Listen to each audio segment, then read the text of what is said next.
Greetings metalheads, my name is Adina Blase and today I will be discussing with you the Swedish black and death metal act Necrophobic. Necrophobic was originally formed in 1989. They had their first full-length album released in 1993, or as Nargaroth put it, the Year of Misery, probably because of all the church burnings that took place in Norway the same year. Nonetheless, I feel like it was an impressive year for black metal also in Sweden, specifically for black and death metal act Necrophobic. In this video, I will be covering this courageous band's members, labels, studios, and fun facts. Enjoy.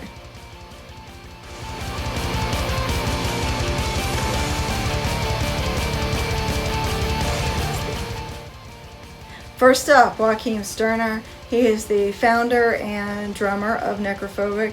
He is also credited in some of the CD liner notes with the graphic design and also art direction. David Parland, rest in peace, was the guitarist on Nocturnal Silence and also previous recordings. Sebastian Romstedt, he played guitar on 5 of the 8 albums. I think he kind of came into his own on the album Hrymstursm. Not sure if I pronounced that correctly, but that's where we're going to go with that, because he pretty much wrote most of the songs on that album, as it would appear in the liner notes. I did want to also mention that he and Johan Bergback seemed to collaborate for most of the work on Mark of the Necrogram. Martin Halfton played guitar on Third and the Antichrist and Darkside. Anders Strohkirk. Now, this is kind of interesting. There's a lot of talk about how the old lineup is the new lineup and so on and so forth. I think Anders plays a big part of that because he was the vocalist on the first album, Nocturnal Silence, and then came back as the vocalist on the most recent album, Mark of the Necrogram. So I think that's kind of the significance there. But the other vocalist was Tobias Sideguard, and he did vocals on most of the albums except for the first and the most recent, and he also played bass on a few as well. Johan Bergback played guitar on 4 of the albums. Alex Freiberg played bass on Death to All and all the albums thereafter. He kind of seems like, you know, the go-to guy for bass in Stockholm. He's in also a few other notable bands.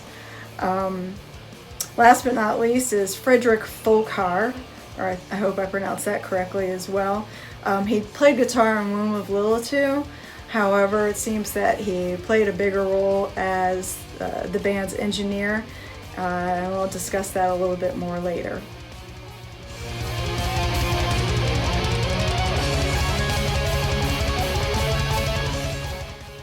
As far as the record labels are concerned, I just wanted to mention these because I feel like it really demonstrated the band's progression or growth. They, in the liner notes, you can actually read that they're going from thanking specific bands or specific people and so forth to having a booking agency and sort of thanking in the fans and so forth in general terms. So the first label that they had a release on was Hammerheart Records. They released the Nocturnal Silence and also Blood Hymns. Black Mark released Third Antichrist, Darkside, and Regain Records released Hrymstursm. I hope I pronounced that correctly. Satanic Blasphemy's compilation and also Death to All. Season of Mist released Womb of Lilith 2, and Century Media released Mark of the Necrogram.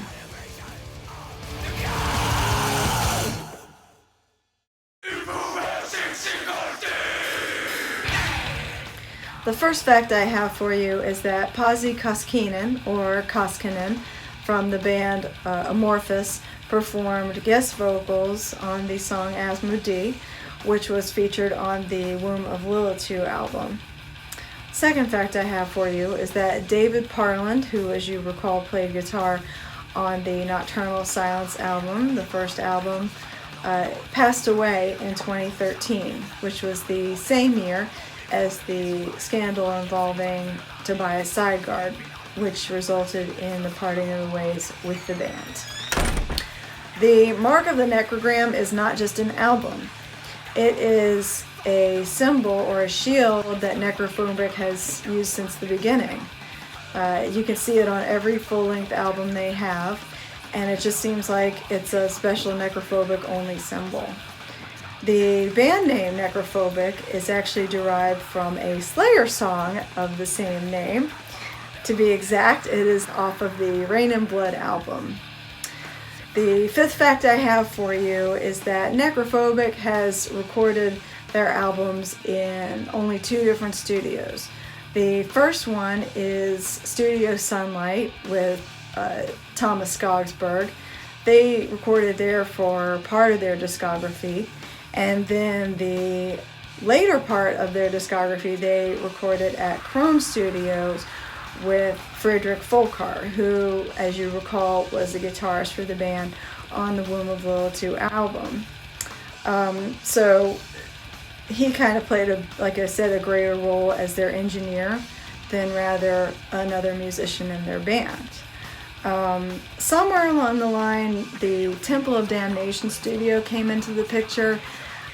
I'm not sure if that's exactly maybe a Necrophobic run studio, because Temple of Damnation is the 5th song on the Death to All album. So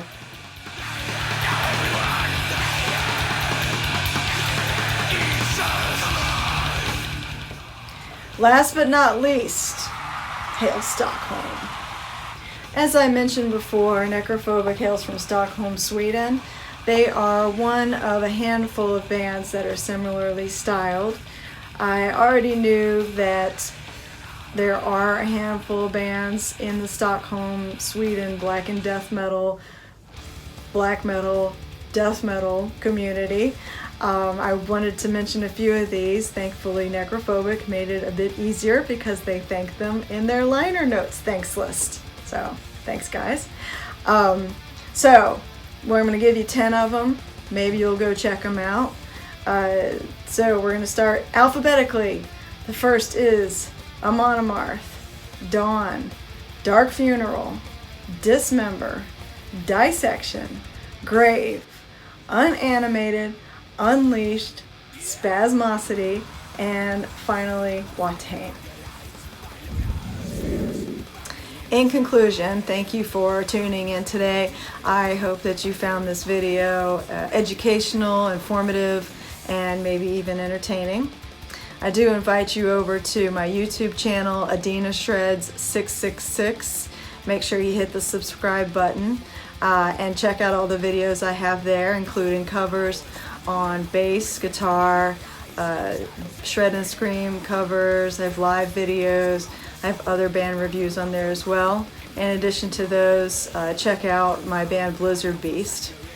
I look forward to seeing you guys. Come on over and checking the videos out next time. So until then, take care, stay well, see you in hell.